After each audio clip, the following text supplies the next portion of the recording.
My dear Horace, we were all disappointed not to see you at our conference in Berlin. England is in danger of becoming isolated, you know. Many interesting developments were discussed. In particular, Sir Ruben Astwell's new Astopren compound. It's rumored that Farbens over here will manufacture it under license. But then, you know what gossip scientists can be.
You're not trying, Mr. Poirot.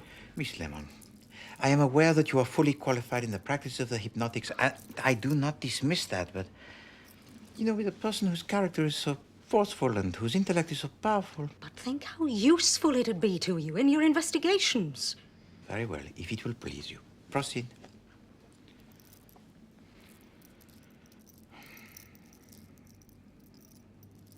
Relax. Relax. Your eyes are feeling heavy. You are going to sleep. What on earth's going on? Please, Captain Hastings.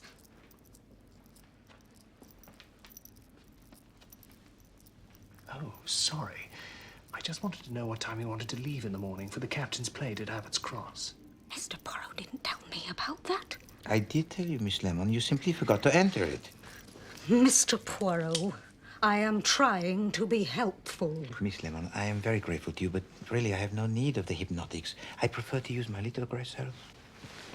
Hastings, thank you for coming. I thought we might make an early start in the morning. What's this captain's plate? Well, it's a golf trophy, of course. Two-day event. A friend of mine, Charles Leveson, has invited me to partner him. Surely you're far too busy to attend golf matches, Mr. Poirot. Yes, I am, Miss Lemon, but there is another invitation I could not resist. The uncle of Monsieur Leveson is Sir Ruben Astwell, and we have been invited to dine with him. He has the finest collection of Belgian miniature bronzes in Europe. And Belgian miniature bronzes, they are the finest in the world. Why is that? Because they are the largest. Truly, Sir Ruben Astwell must be a man of exquisite taste and sensitivity. I want that letter off to I.G. Farben today. I've been thinking, Ruben. I'm not sure we're doing the right thing. I'll do any thinking that's necessary. But as your partner, I'm entitled to my opinion. As my junior partner, you're entitled to do what I say. Victor, don't think you can take liberties just because you're my brother.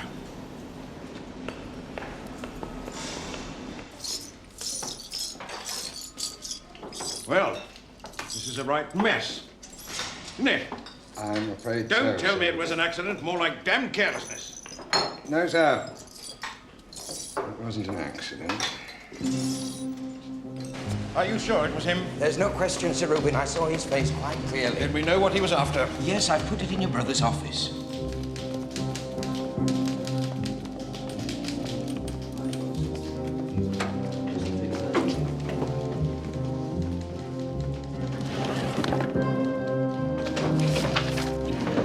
I think this will be safer with me.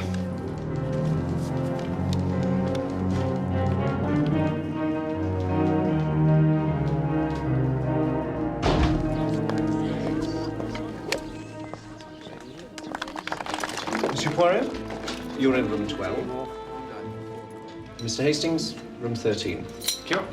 This way, please. Thank you, sir.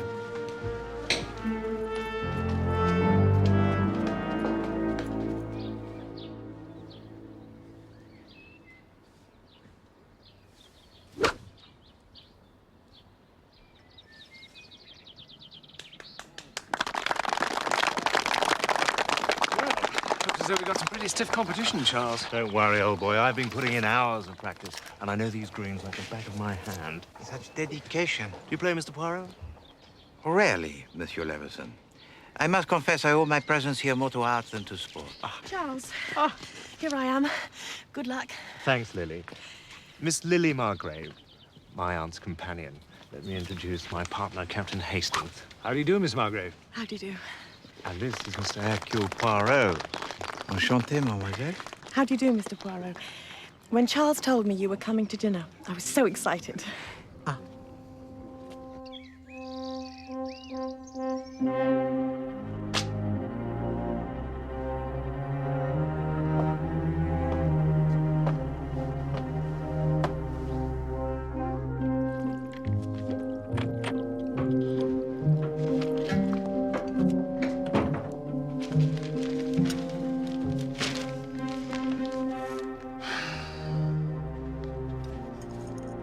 Did the fire cause much damage then? Nothing that can't be repaired. I've got Trefusis coming down this weekend to discuss what needs to be done. He's staying for dinner. We've already got dinner guests. Well, that's damned inconvenient. I did tell you. They're friends of Charles. Charles takes too much for granted.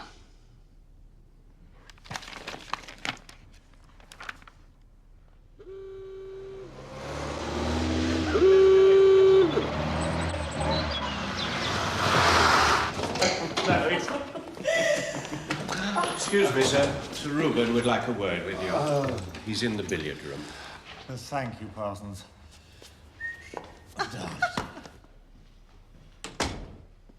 You wanted to see me, Uncle? Yes. And you know what about? You've had all week to think it over. Well, I did think it over, but, well, I mean, working for the firm, it's not really my cup of tea, is it? Oh. And what exactly is your cup of tea? Well, actually, I had some idea of becoming a golf professional. Playing golf? That's your idea of a job? Well, I am really rather good. I mean, earlier on today, Last year, you wanted to become a photographer.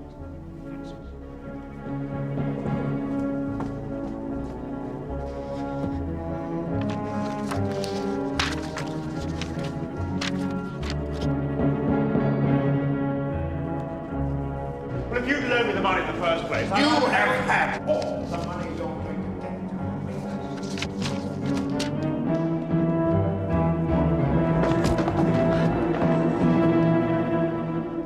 get. Lady Astwell thought she might have left her reading glasses on your desk. Did she? Well, she must have made a mistake. She's not the only one who's mistaken, Miss Margrave. And this isn't the first time I've caught you in here messing around with my papers. I don't know what you're talking about. No? Please let go of my arm. I want you out of this house first thing on Monday morning. Your services are no longer required.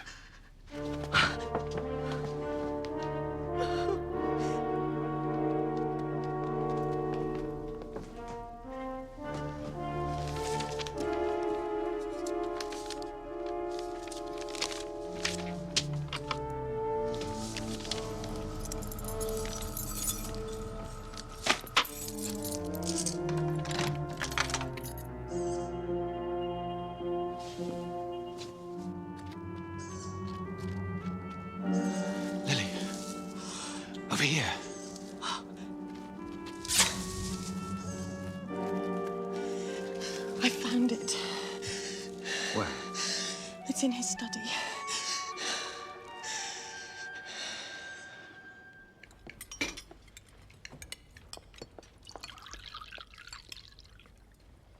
War, Poirot. That's what I said. And war is what I mean. And it's coming soon, you mark my words. With anyone in particular, Sir Reuben? Germany, of course. They're rearming. They've remilitarized the Rhineland. They'll be all over Europe before you know it. Probably start with your place, Belgium. Yeah. Shouldn't take them long. You will forgive me, Sir Reuben, if I do not view the prospect with such sang-froid. I myself have experienced at first hand the horror and destruction of war with Germany. No, I'm not saying that war is a nice business, but business it is. War and chemicals go hand in glove. There are more important things than business. Business will not be the only beneficiary. Think of the great strides that science will make. New fuels, new alloys. And it'll do wonders for the economy. Do you know how many unemployed we have today? More than 1 million. More than 1 million scrounging on the dole. War seems a pretty drastic solution. I think I agree with Victor. Yes, well, you would, Nancy. Never could face facts. Always the great actress.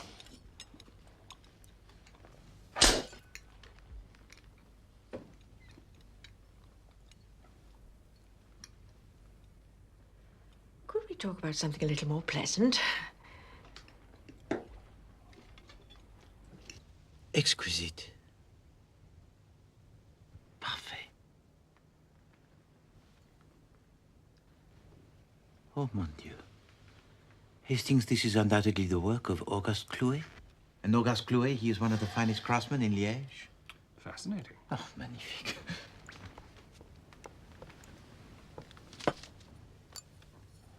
C'est incroyable. A Tinderman? A genuine Jules Tinderman? With a whole collection, it is magnificent. Oh, is it? Oh, I got it at a knockdown price. I'm having to sell it. For a profit. But how can you bear the sacrifice? Sacrifice? Well, as far as I'm concerned, whoever buys them can melt them down for scrap.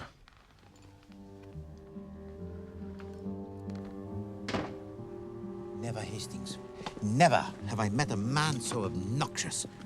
And I swear, that wine he gave to us, he manufactured in his chemical factory. Not the most pleasant evening, I agree.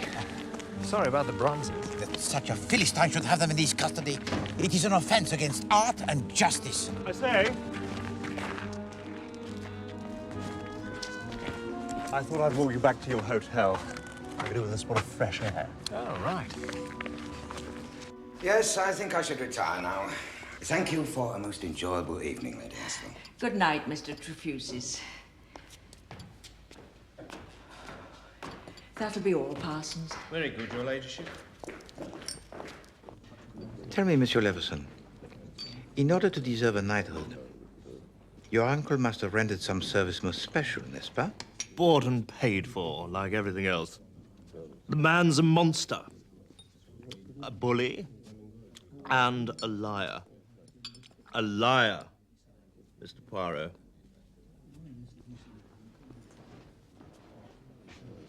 I'm surprised at Lady Astwell putting up with it. Well, I'm not going to work in his blasted factory. I'll show him.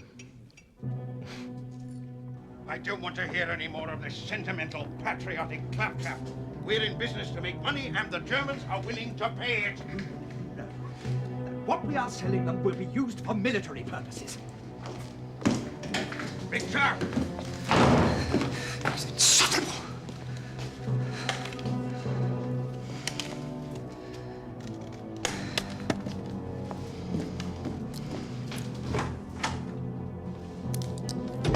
About Lily. I've told you, Nancy, she's going, and that's all there is to it. Don't I have any say in the I matter? have a 10 a penny. You can get another one. Oh.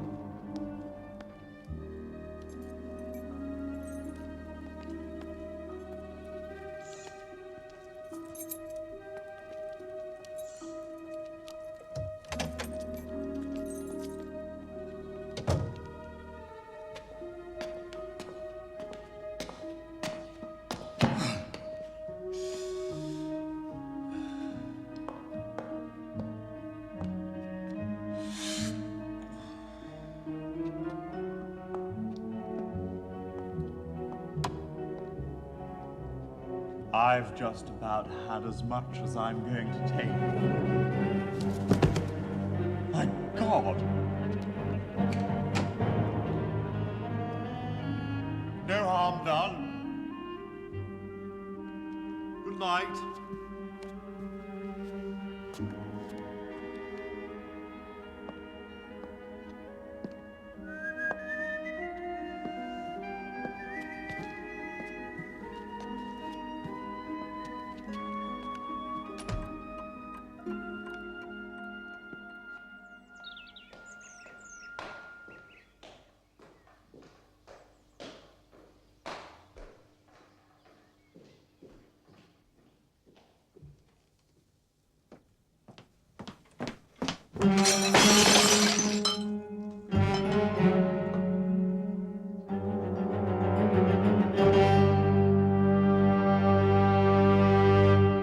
Nothing at all. Clear the ground.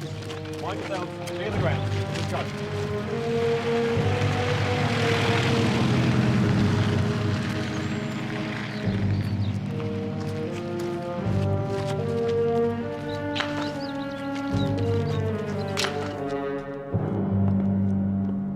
Quick blow to the head saw him off, I'd say. There's the murder weapon.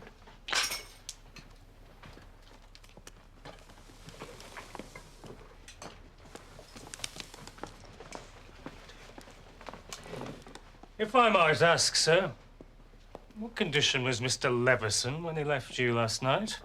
In a state of the most regrettable inebriations. Why do you ask? Well, it sounds as though he was the last one to see his uncle alive.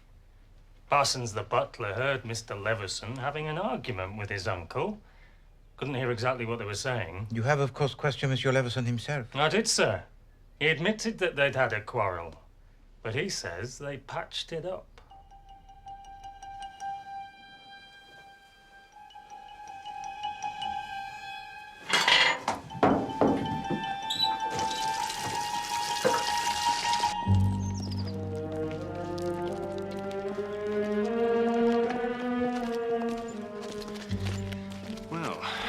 Say goodbye to the golf tournament. It would be indecent to do otherwise.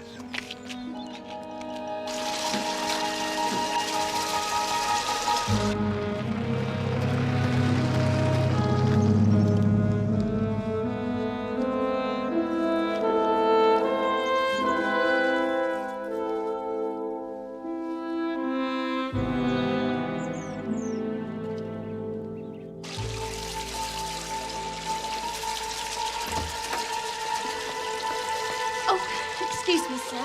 I'll do your room.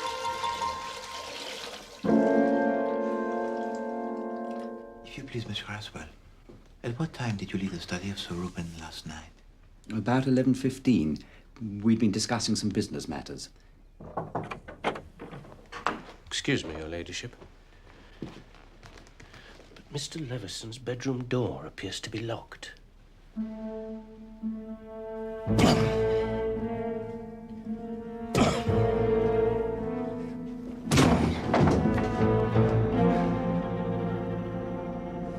He's run for it. He can't have got far. Right, in the cars!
Chin up, Nancy.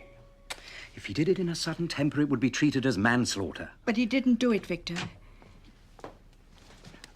Excuse me. You don't believe it either, do you, Mr. Poirot? Believe what, Lady Aswell? That Charles murdered my husband. Well, Oh, I know all the facts are against him, but I tell you, Mr. Poirot, I tell you he's innocent.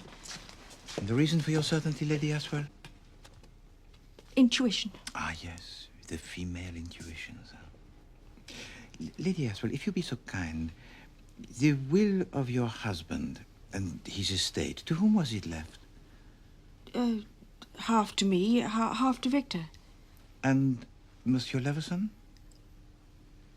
Well, his mother, Reuben's sister, knew that he was a bit scatterbrained, so she left her estate in Reuben's hands on condition that he made Charles a reasonable allowance. It was almost a deathbed promise. Which he kept? Until yesterday. Well, my husband threatened to cut Charles off without a penny unless he took a job with the firm. I see. Tell me, Lady Aswell, last night you came to the study to see your husband about what? Oh, that was just some domestic matter. You had a quarrel.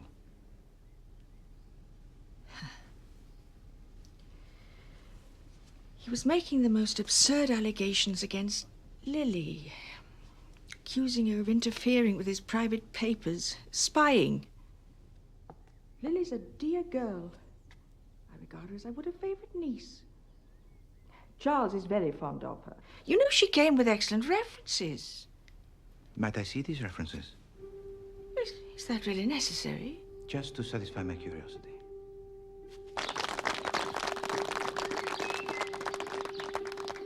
I've come to see Mr. Naylor. Mr. Naylor appears to be out at the moment, miss. I don't know when he'll be back. Can I take a message? Oh, well, please give him this when he returns. He's expecting it. Certainly, miss.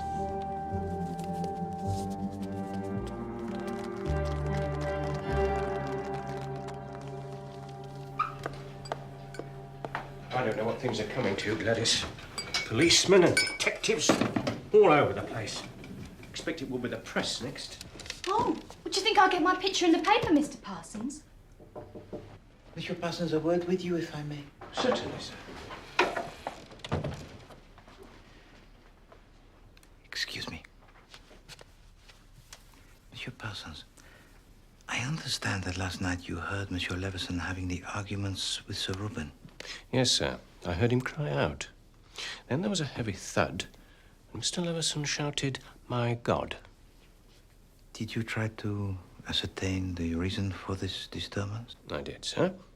I went out of my room and listened at the foot of the back stairs. I heard Mr. Leveson call out, "No harm done," and then he went off, whistling, as cheery as you like, sir. Ow! What have you done now, girl? Cut myself. There's a bit of metal sticking out of the table. Allow me, mademoiselle. Voilà.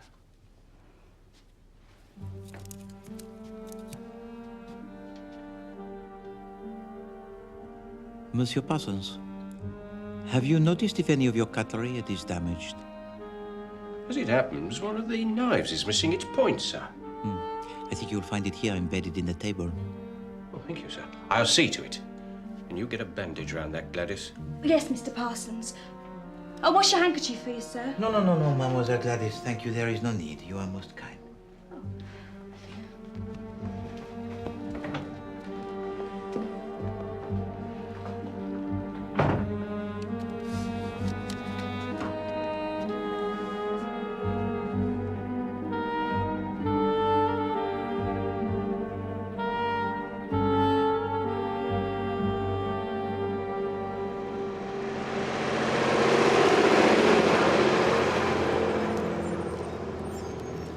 Your business discussion last night with Sir Reuben, your brother, it was friendly? Why should it have been otherwise? Because I detected at the dinner table a certain tension. Yes, well, we did have a disagreement. A quarrel? I wouldn't call it that. A heated argument. It was over this. We have developed a synthetic rubber, astraprene. Remarkable stuff, made from oil. Amazing properties. Strong as mild steel. High abrasion factor. Ideal for motor tires. Reuben intended to license its manufacture to IG Farben. You've heard of them? Oh, yes, of course. They are the largest chemical manufacturers in Germany. You have the objections? It's all academic now. I'm cancelling the transaction.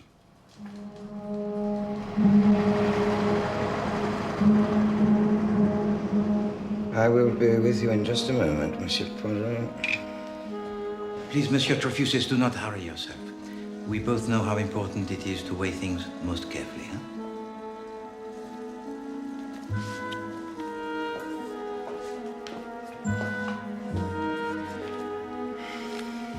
I am at your disposal. Merci. I am trying to establish where everyone was at the time of the murder of Sir Reuben. I was sound asleep in bed. I retired shortly after you left. And you departed early in the morning? Yes, before breakfast. Last night you talked at dinner about the scientific developments in Germany. Did I? You are fluent in the language? Well, I should be. I worked and studied in Germany for a number of years. You have there a number of friends? Oh, I keep in touch with colleagues. Well, if you have no further questions, Monsieur Poirot. Thank you, Monsieur Trofusis. I am very sorry to have disturbed you.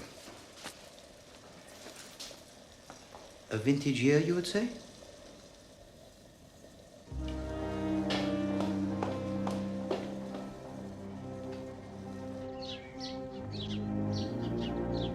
This is the parcel you've been waiting for, sir. Thank you. I've enjoyed my stay. My car's just outside.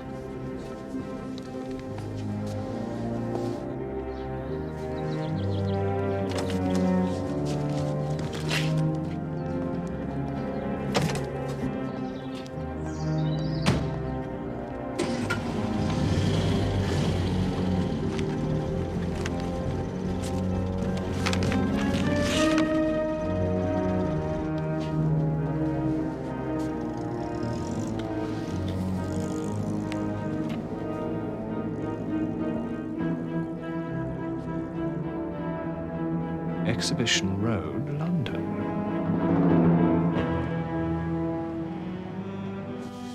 So, you say this Monsieur Naylor took the parcel with him when he left the hotel? Yes. Thank you, Hastings. Is that blood, Poirot? Yes, Hastings, but it is not mine. Gladys, the maid, she cut her finger when she found the tip of a knife embedded in the table where Victor Aswell was seated. You don't suspect him, do you? It is by no means certain that your friend Charles is the murderer, Hastings. Indeed, Lady Aswell is deeply convinced that he is not. I've never known you place much faith in intuition. Intuition, Hastings, often describes some fact that is so deeply buried in the subconscious that the subject is not aware of its existence. What fact? Eh bien, Hastings, if I knew that, the case it would be solved. Lily Margrave's references. Lady Astwell sent them by special delivery. Thank you, Miss Lemon.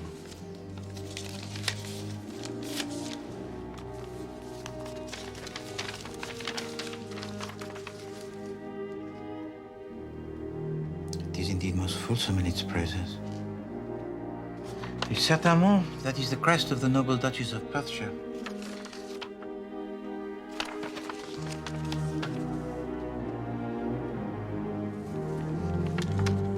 How interesting.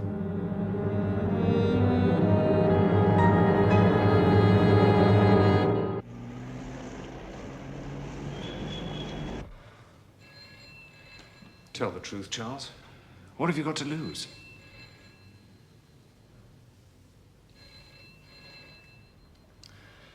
Oh.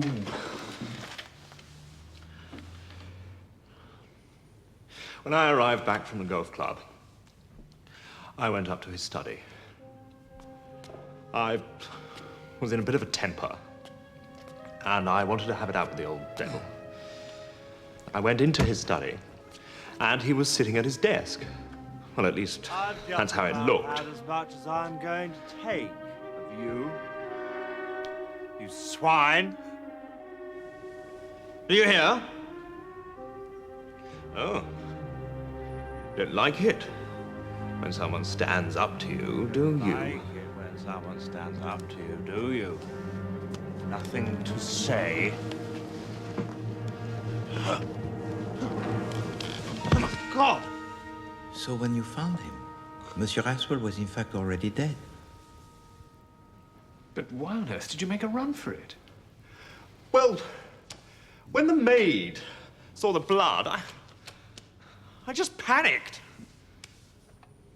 You see, I knew you wouldn't believe me. I mean, who would? Poirot might.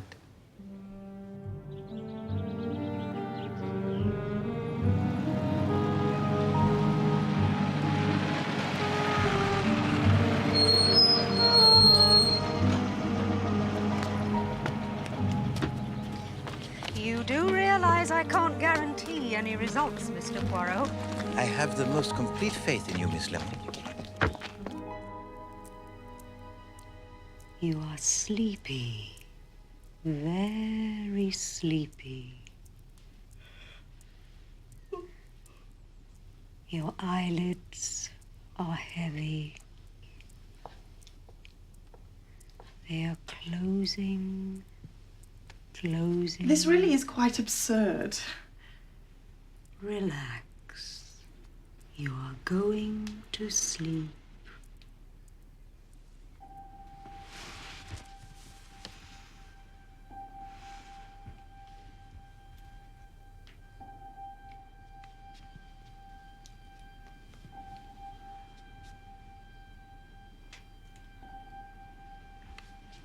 Lady Aswell, you are now asleep. You can hear me, and you can answer my questions. I can hear you. I can answer your questions. It is the night of the murder. You are seated at the dining table. Describe to me what you saw and what you felt. I'm in great distress. Worried about Lily. Victor's looking at Reuben in an angry way. Tell me about Victor. Such a dear man. We love each other very much.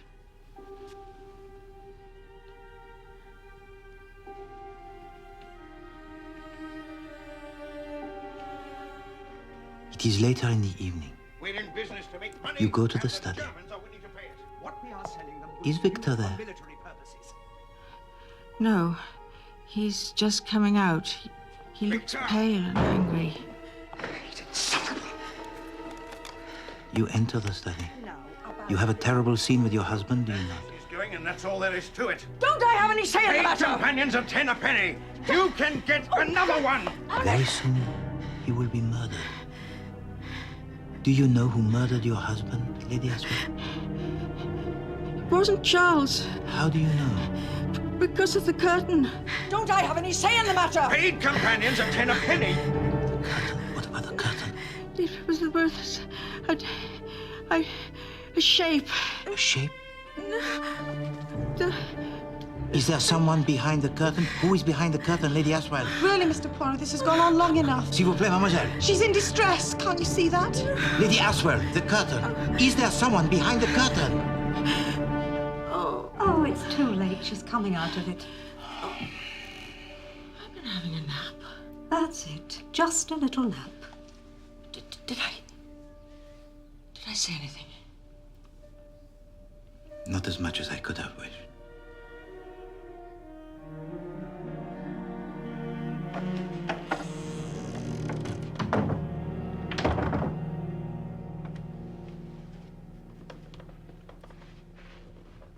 On the evening of the tragedy, I understand that you had retired to bed before Lady Aswell went to the study. Is that not so? Yes.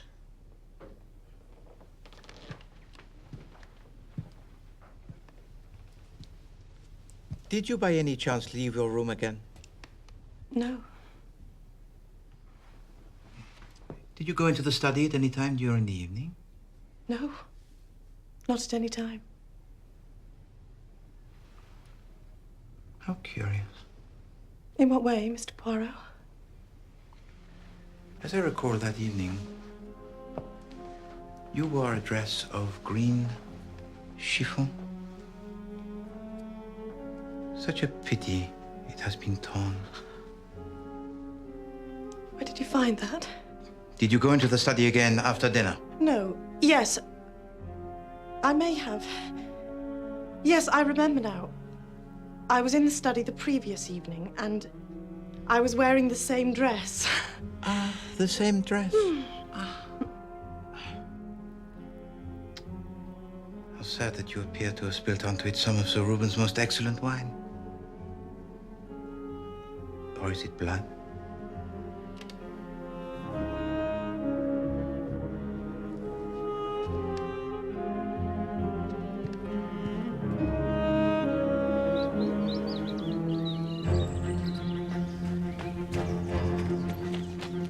She's making a run for it, Poirot. It must have something to do with that parcel. I think I know where she's going. Exhibition Road. She'll catch the 1:15.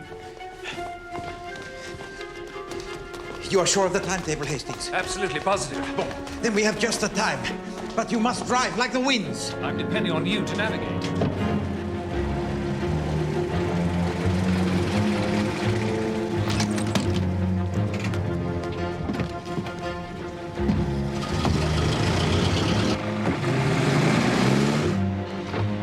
When's the next train to London?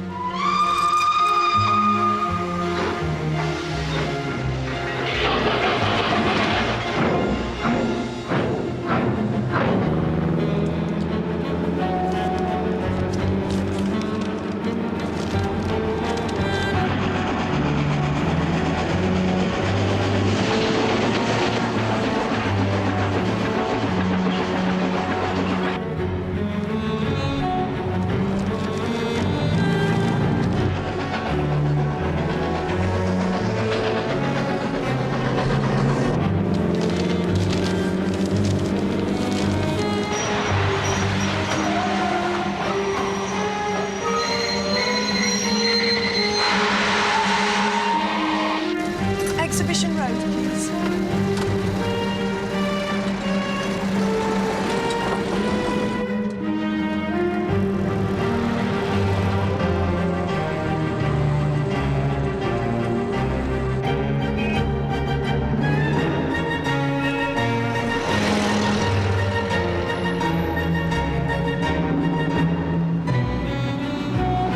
Where is this Exhibition Road, Hastings? It should be up here on the right.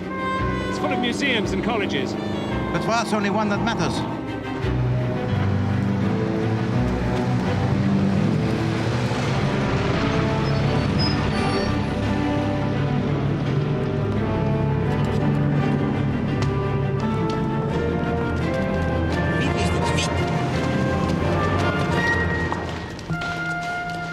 A hurried departure, Mademoiselle Margrave. If that is indeed your name.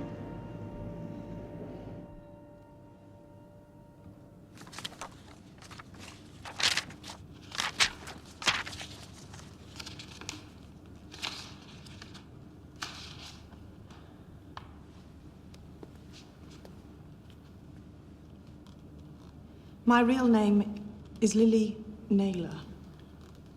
Humphrey's my brother. And you, Monsieur Naylor, are a research fellow here at the Imperial College? Yes. In polymer chemistry. The molecular forms of repeating units. We are talking about synthetic rubber. In this instance, yes. I made a breakthrough with one compound.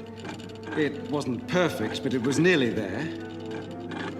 The trouble was that it needed commercial investment to develop its potential.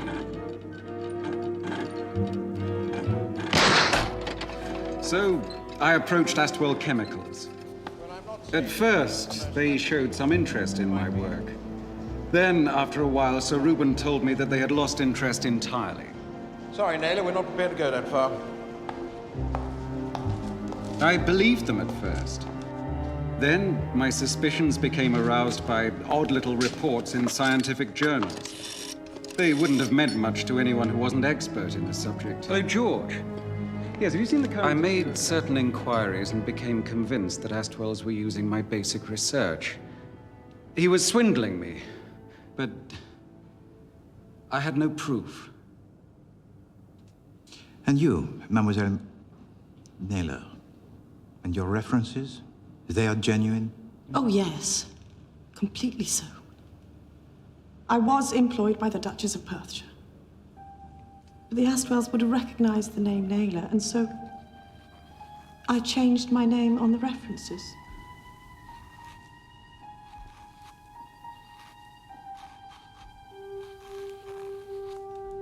And by this subterfuge, you were able to obtain the Astorprine file?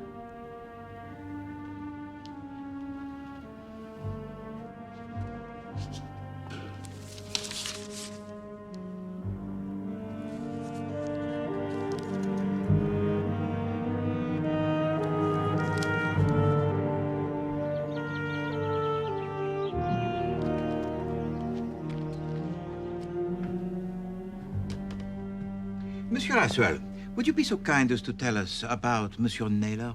I understand you and your brother stole his research. I tried to argue with Reuben, but he said that Naylor's work was unproven. Our labs took over the whole thing. Well, I agree there were some problems still to be solved. Let us, if you please, go back to the night of the murder of Sir Reuben. Lady Aswell, when you were in the trance of the hypnotics, you said that you saw something behind the curtain. Not the window curtains. It was that curtain. Oh, my God. Calm yourself, madame. Captain Hastings. Thank you. Perhaps you can tell us who is hiding behind the curtain, Monsieur Naylor. It wasn't me. I told you. After I'd met Lily in the garden, I went back to my hotel.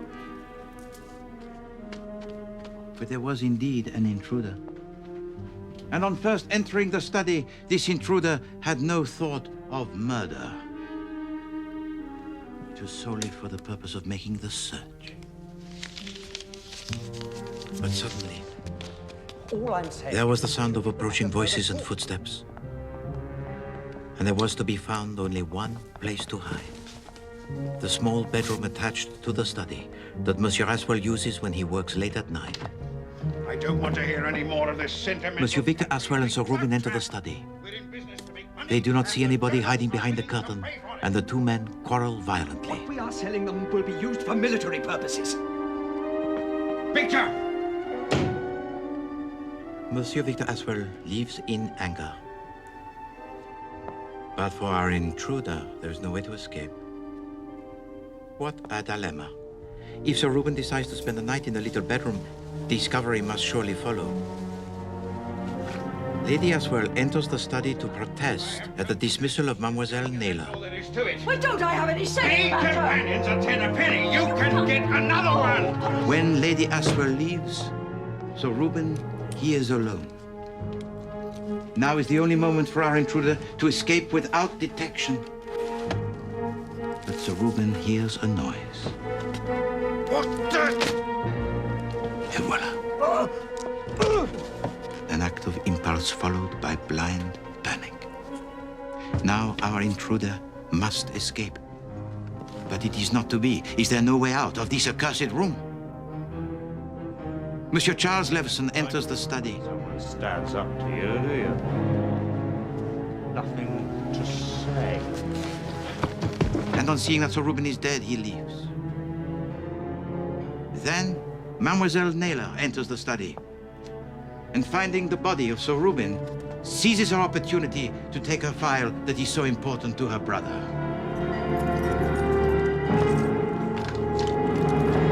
Lily's told you what happened. He was trying to cheat me, but she didn't murder him.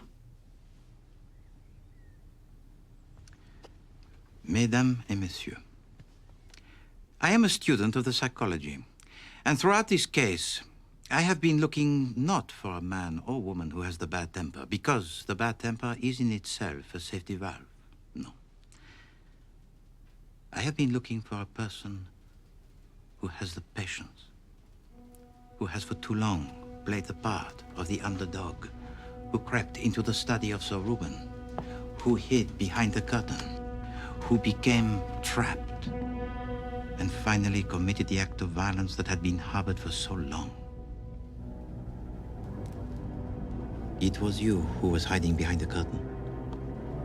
It was you who murdered Sir Reuben Aswell, Monsieur Trefusis. You waited until the house was silent and empty. You then crept back to your bedroom, leaving a dead man on the floor. This is absolute nonsense. Why should I want to kill him? In the Astoprine file, I noticed a contract that bears your signature.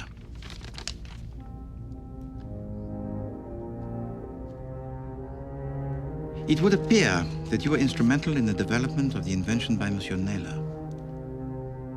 You would become a very rich man.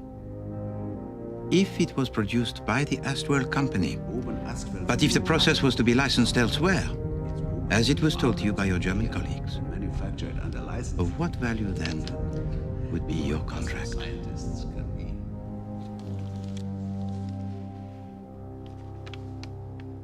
Of no value at all.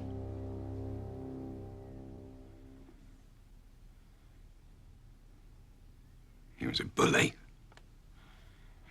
a liar, and a swindler. I think there will be few people who would disagree with your analysis of the character of Sir Reuben.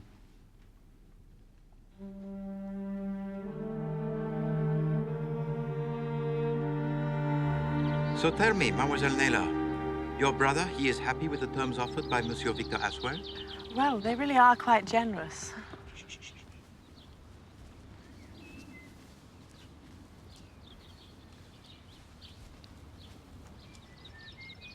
Captain Hastings, a hole in one, Captain Hastings, a hole in one. Miss Lemon, Captain Hastings possesses far too much of the intellectual strength. Quite right, Poirot.